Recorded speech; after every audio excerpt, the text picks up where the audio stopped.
live. I would love it if you could let me know where you are joining me from.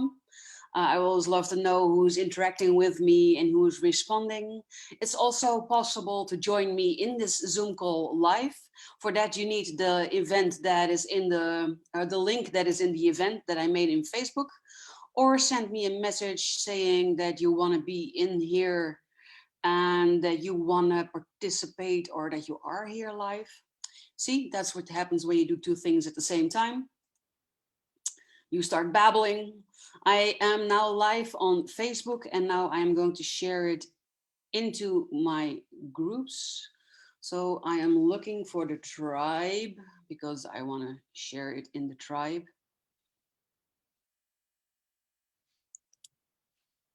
Like this. So I am now both live on my personal page. I have shared it to the tribe group, and I want to share it to my other group, for which it could also be important. So episode 57 of HSP TV today, and in it I'm going to talk about why we can't do what we know is good for ourselves. And I hear that there are people joining me here today. I see Reshma is here. I see Shirley joining. That is amazing. Lovely ladies. I'm so happy that you are joining me here for today for this 57th episode already of HSP TV. So if you also want to join like Reshma and Shirley in Zoom, because they have the first view of what I'm saying and the first possibility of asking questions, then just let me know. I will try and share the link of the Zoom call in the group also. I know that I can do that. Let me do that. And in the meanwhile, let me know that you're here by either letting me know where you're from, or if you have a question that you would like answered, put it in the comment section. I am live in Zoom streaming to Facebook, both on my personal profile as well as in my groups. So that is a new first thing for me. So this is an exciting thing. Episode 57 today. It's all about the knowing and doing gap. And it's basically about why we cannot do what we know is good for ourselves. So do you find yourself in a sea of good intentions, drowning in a sea of good intentions? And are you maybe telling yourself things like, you have to break this lousy habit, or you need to change that rotten relationship, or you need to write a life-changing letter or a life-changing book? But maybe you're also fooling yourself into thinking that you are doing something about the situation to fix it or to solve it, or maybe you are even talking about finding a solution. But deep down inside, you know that you are just postponing the inevitable. You're not really working towards a solution. And does that make you feel insecure and uncertain? Does that make you feel unhappy and exhausted at times? If any of this resonates with you, then I want you to know that I know where you are coming from. Why? Because I've been there. I've been in those types of situations. I've been in situations where in hindsight, I concluded that the situation happened because I did not do something I knew I should have done. Like, for instance, starting my day by being grounded. Or they happened because I stopped doing something that I knew was very good for me, like meditating daily, for instance. So why do we do that? Or rather, why don't you do it? That is what I want to be talking about with you today. So if you are joining me live, then I would love it if you could let me know that. If you are joining in Zoom live, then welcome, welcome, welcome. You can use the chat part of the Zoom to ask me questions or to share thoughts or experiences that you feel called to share while I talk about what I want to talk about today. And if you are watching this in either my Facebook personal profile or in the group, you can ask questions by leaving a comment below this video. I will answer each and every one of them, and I always love connecting with people. I love knowing who's watching. So if you are there and you have a question, then just please let me know. And today we are talking about why we cannot do what we know we should do. For those of you who do not know me, my name is Barbara, and I'm a transformation coach for people who have always felt weird or strange or like they don't fit into this world, who have spent most of their life trying to please others and as a result feel unhappy and unsatisfied with their current reality. After working with me, they feel proud and powerful. They care less about what other people think or say, and they live a life that is both rewarding and fulfilling, and they know how to turn their calling into their soulful, profitable business that allows them the freedom that they desire. So I help individuals that want to be free to be who they are and free to do what they love. And I help them to get a crystal clear vision of what is really important to them in their life. And I give them a step-by-step plan on how to actually get there. If you are such a person, if you recognize yourself in what I just described, then I'd love to get to know you. Book a virtual coffee or tea with me and let's chat. The link will be below this video. And if you cannot find it, you can also leave me a comment and I'll get back to you. So John Ruskin said, education does not mean teaching people what they don't know. It means teaching them to behave as they do not behave. And when you read or listen to John Ruskin's quote for a few times, education does not mean teaching people what they know, but it means teaching them to behave as they do not behave, then you realize just how accurate it is. We really don't need more information to do a better job. We have to start doing what we already know how to do. You see, there's an enormous difference between what most people know and what they do. And we were raised in a world and received schooling for many years in a system where the focus was on taking in information and then recognizing the individual for how much they could remember. However, we are now living in a world that really isn't very interested in what you know. In fact, the only people that are being recognized today are the ones who can do the things, who get the job done. As Thomas Edison said, if we all did the things we are really capable of doing, we would literally astonish ourselves. Well, I believe it is time that we begin to astonish ourselves. Most of us are confronted with the same challenge every day.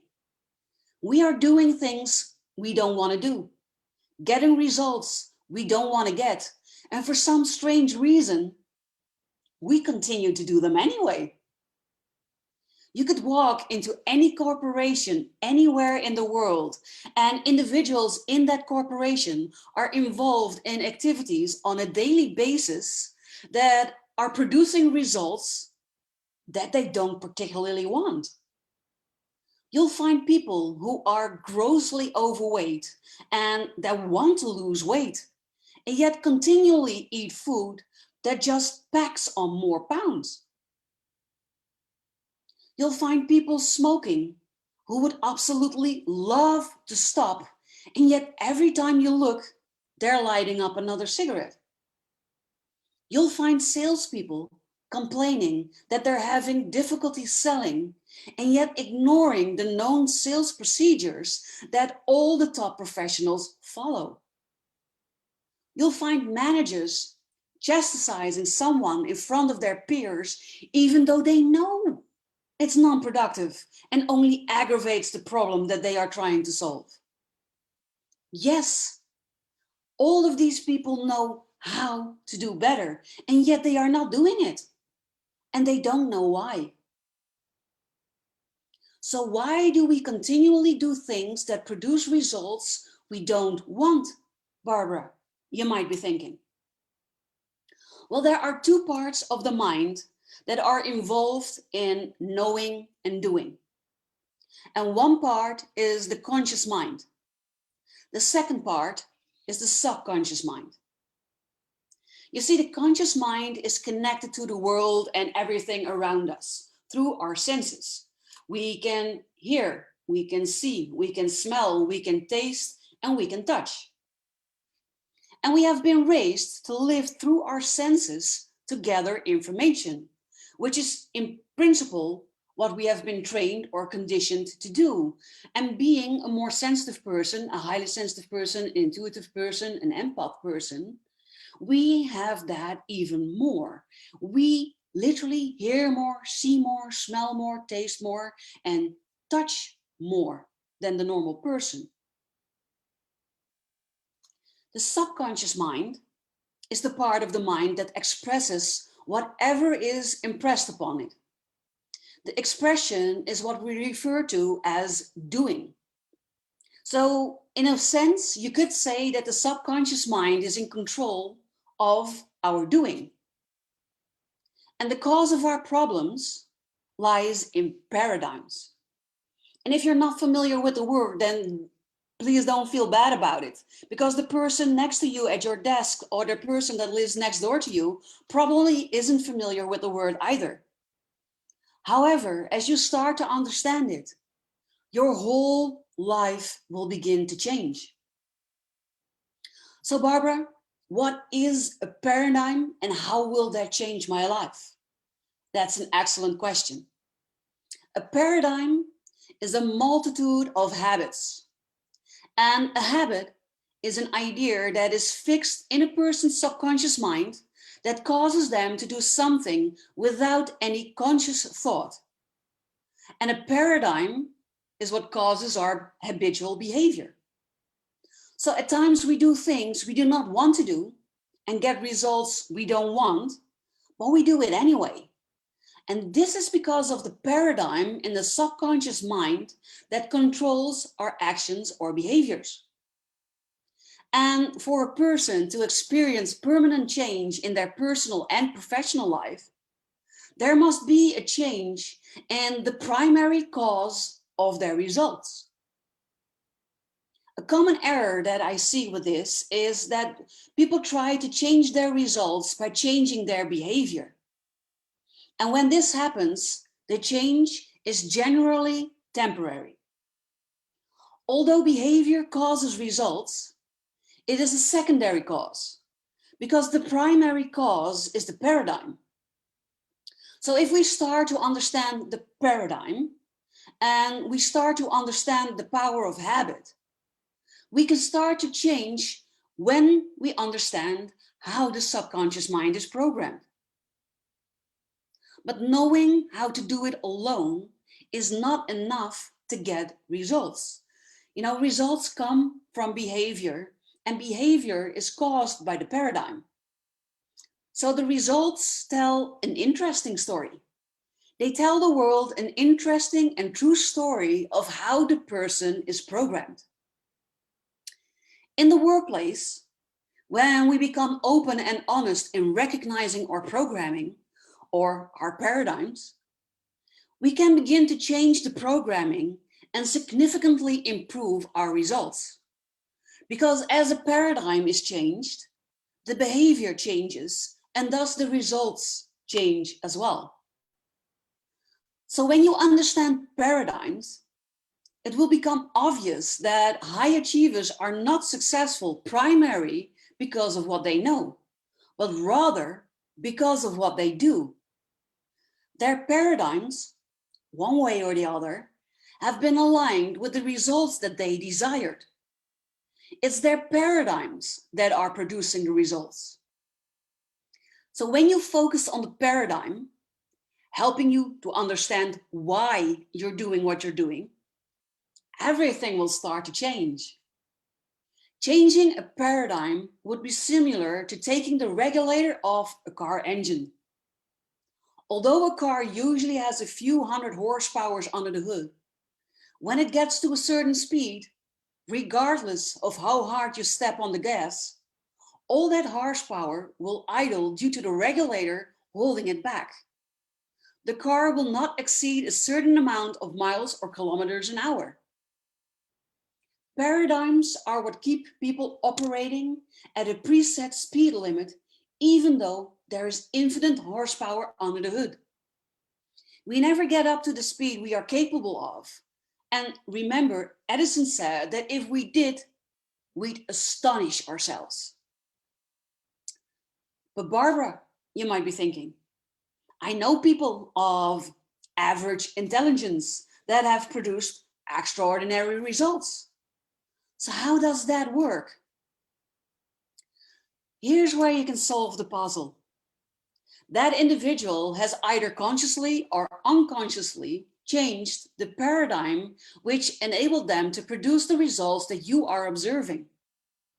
When you know how the paradigm works, you can start taking control of the results you are getting and go after the goals that you really want. So all you have to do is override that old paradigm and watch your effectiveness skyrocket. But you must keep in mind how powerful paradigms are. They have the tendency to talk you out of doing the very thing that you decide to do.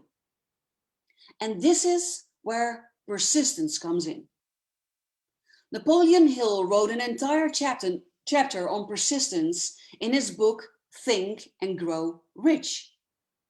And right at the beginning of the chapter, he said, there may be no heroic connotation to the word persistence, but the quality is to the character of man what carbon is to steel. I'll read that again. Napoleon said, there may be no heroic connotation of the word persistence, but the quality is to the character of man what carbon is to steel. In hearing that, you might be thinking, okay, Barbara, I understand that. Or maybe not completely what you're saying, but the part before, I do understand that one. But how do I close the gap between what I know and what I do? And that is the crux of this episode today. We have a problem, and the problem is we often know what to do, but we don't do it. And the solution is to err towards action and to measure your results. Knowing what to do is not enough. We must actually do it. And in some cases, the gap between knowing and doing is more inhibiting than the gap between ignorance and knowing. Competitive advantages come from being able to do something that others can't or won't do. So to avoid the knowing-do gap, realize that talking is not a substitute for action. Talking about something is not the equivalent of actually doing it. Rhetoric is often an essential first step, but eventually something has to be done and someone has to do it. So be aware of people who talk too much, because sometimes there is an inverse relationship between how much a person talks and his ability to get things done. Use smart language or technical jargon. Complex language and ambiguous terminology confuse people and it inhibits action. Also beware of people who are very critical, because some people try to sound smart by criticizing other people's ideas. You also need to realize that making decisions is not a substitute for action, because by itself, a decision changes nothing. So a decision without the appropriate action still does not change a thing. Preparing documents is also not a substitute for action. Just preparing documents, writing things down, but not doing anything with it is also not taking action. It's actually postponing taking action. Planning is also not a substitute for action. So if you plan when you are going to do something, but you don't actually end up doing it, then you are still not taking action, even though you planned the actions. I hope that that makes sense to you. And just because something is easy to understand doesn't mean it will be easy to implement. So here is how you can close the gap. First, when possible, learn by doing. If you do it, then you will know it. When you learn by doing, there is no knowing doing gap. Knowledge that is actually implemented is much more likely to be acquired from learning by doing than from learning by reading or listening or even thinking. Surgeons hear one, see one, do one. The second step is to always err towards action. This creates opportunities for learning by doing. It helps to establish a cultural tone that action is valued and that talk and analysis without action are unacceptable. Use rapid prototyping to see if things work out and then modify them on the basis of that experience. The third step is fear fosters knowing doing gaps. So drive out fear. Setbacks and mistakes should be seen as inevitable and maybe even desirable because they are part of being action-oriented. Action-oriented people make mistakes, so provide a soft landing. Learning is an extension of the word trying, has been said by Nanes and Benes. The fourth thing you can do is to measure your results and not your actions. The foundation of any successfully run business is a strategy everyone understands, coupled with a few key measures that are routinely tracked. This was told to us by Dean Chusfold. It means that measuring many things can often be counterproductive. Measuring more things will not necessarily get more of the right things done. But do measure important metrics. Don't measure activity, but measure your results. And the last thing you can do is, as a leader, adopt an apprenticeship approach to managing your team members. Be a coach, not just a teacher or a mentor. Unfortunately, knowing by doing is initially a less cost-effective way of transmitting knowledge and changing behavior. It is counterintuitive to much of our internet-driven culture, but ultimately, it's just the best way. Before you do anything, consider what you're really trying to accomplish and determine how you'll charge your progress. Might sound like just another exercise, except you've likely already done it. Just make a plan of attack. If you need to find a place to live, don't count the number of hours you've logged sighing over fabulous floor plans online. Track how many realtors you've contacted, how many apartments you've seen, how many letters of reference you've gathered. If you want your children to be happy, spend more time teaching them joy by simply embodying it. If relaxation is your goal, don't force yourself to go sightseeing when lying in bed watching a dozen of your favorite show episodes is the only thing that will recharge your fried self.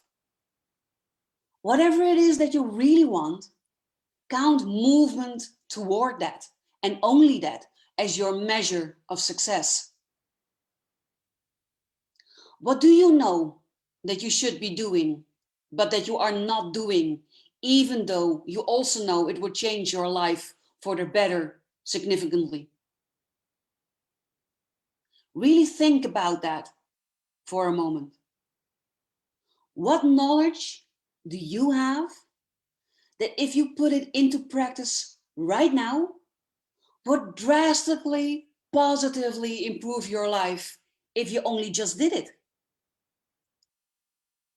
I would love it if you would share that with me below this video. What knowledge do you have that if you put it into practice right now would drastically improve your life if you only did it? Or what do you know that you should be doing, but you are not doing right now, even though you also know it would change your life for the better significantly? Share it in the comments. Would you like to change that reality? Would you like to change that behavior? If so, then I have something amazing as a gift for you for being here today and for watching. If you want to change that, if you want to close the gap between what you know and what you do, then comment change below this video and I will send you the link to download a free ebook that I wrote with a step-by-step action plan on how you can start doing the things that you know. There's no opt-in, email opt-in required, no leaving your information. It's yours and it's free. So just comment change below this video and I will send you the link from where you can download it. I hope that this episode of HSP TV was valuable to you. And I really want to thank you for being here. Thank you for your questions, your support, your intention. Without you, I would not be doing this. I love it that you are here and I love the questions that you're asking. Reshma says, change. I should do market research. And Shirley also says change. Yes. You know, change is something that most people fear, yet it is the only thing that we can count on for sure, because change is inevitable. There will always be change in your life. So the better you learn how to handle change in your life, the more powerful you'll feel, the better your life will be, and the more you will love your life experiences. You're most welcome, Shirley. I loved that you were here today. And also Reshma, I love that you were here to be live. So I am doing these workshops always live in Zoom. If you want in, then just watch out for the event and find the link and you can be here live. But I also am streaming it to Facebook, to both my profile as well as the group. So if you are not here live, then you can still see it in the replay. So if you're watching this in the replay, I would love it if you could let me know that you're watching this in the replay. You can do hashtag live, you can do hashtag replay. You can also let me know where you're from. What I would love even more is if you would ask me your questions or shared your biggest insight of today's workshop. That would be amazing. Oh, Terry says that she's seeing a note that the content is not available. Thank you for sharing that with me, Terry. It's a bit strange, but I am going to work on it and I'm going to make sure that it will be visible for you as soon as possible. Thank you for letting me know. Reshma says, I am stuck in not knowing how to change my paradigm. Yes, Reshma, you're not the only one that's stuck in there. You know, a paradigm, like I said, it's a combination of habits, and habits are the things that we do when we don't even think about what we're doing. So those are our limiting beliefs, but also our faulty autopilot programs, the things that we automatically say, automatically respond, or automatically do without consciously thinking about them. So the first step is becoming aware of those things and that they are blocking you. And after that come a lot of other steps that I have described in my ebook that you can get for free. It has a step-by-step plan for changing your paradigm, discovering your paradigm, changing your habits to get you towards the results that you want. So if you want this ebook, then send me a message, comment below the video, find me on Facebook, messenger me, WhatsApp me, Voxer me, It doesn't really matter. Wherever you can find me, message me, and I will send you the links so that you can download this book as well. And if you are part of my wonderful tribe of soulpreneurs, you can find your copy of the book in the units with the awesome resources in it. Shirley says, I know I really need to zone into my subconscious. It is a strong wall, and I'm so very easily negatively influenced by other people's doubts and ridicule.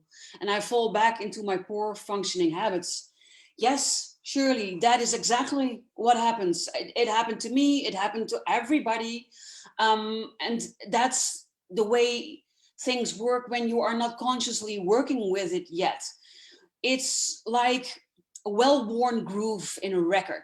And I know that when I talk about records, you can see how old I am, because all the young people don't even know what records are anymore. But you know, it's like a well-worn groove in a record, and you can try to put the needle somewhere else, but it's very easily slips back into that worn groove because it's familiar. And even though the familiar things might make us miserable, we might not be happy with everything we eat because we want to lose weight, or we might not be happy with smoking because we want to quit, but it brings us something. It can be comforting, both the eating and the smoking. It can give us a sense of peace, a sense of calmness. Usually it warms us, it grounds and earths us to eat something, for instance, but also smoking warms the inside, and it has just this nurturing thing.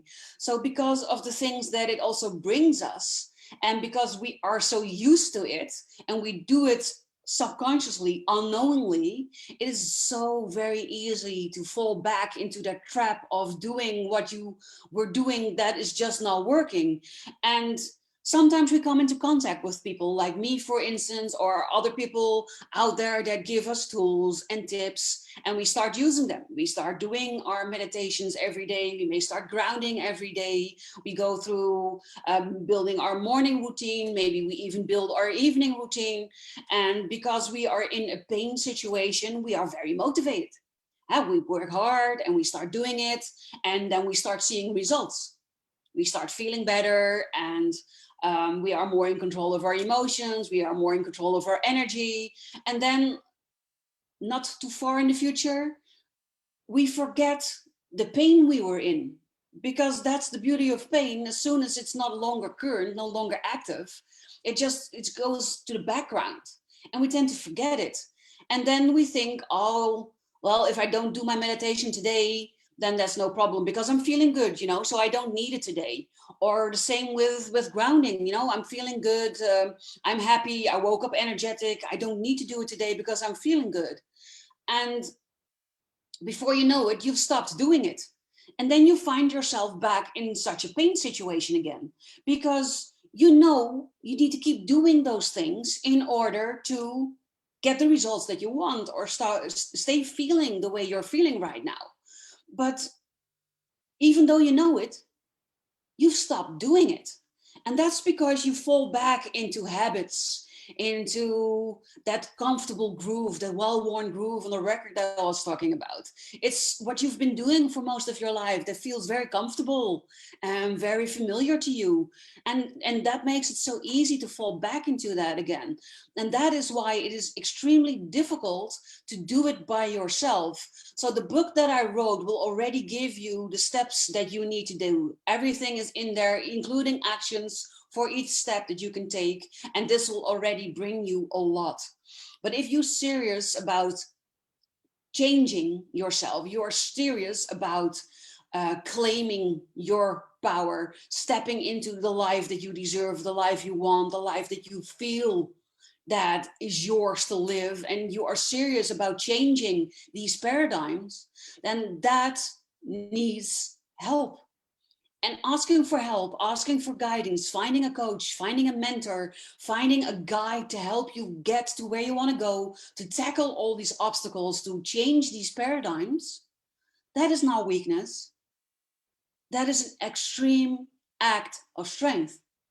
Because for most people, it's much easier to just let them fall back into the groove of familiarity, and then stop doing what they know they should be doing, and then just going back to the same poor results and not knowing how to get out of there, while somewhere they do know it, but they're just not taking the appropriate action. And that's where then this coach, this guide, this mentor comes in. You need someone that holds you accountable until it has become your new normal, until it has become your new habit, because then you will have changed your behavior permanently, because you changed your habit, because you changed your paradigm, and then you will have the lasting results that you are looking for. And I'd be more than happy to help you with this. I have multiple options available for helping you if this is something you desire. So if you are open to exploring, if you and me could be a good fit, if I have something that's going to help you, that's also within your price range, your budget, then just shoot me a message or book a virtual coffee or a discovery call with me. I will make sure that the link will be below this video, and let's just talk. It's no strings, it's free, and it's just to see if we are a good match and if I can help you with the things that you want to do within your price range in a way that makes you feel powerful and ready to claim your life. So thank you for being here. Thank you for watching. Stay warm, stay safe. Let me know, change if you want the ebook to change your paradigms with a step-by-step plan. Comment it below this video or send me a message. And I'll see you all again next week. Bye for now.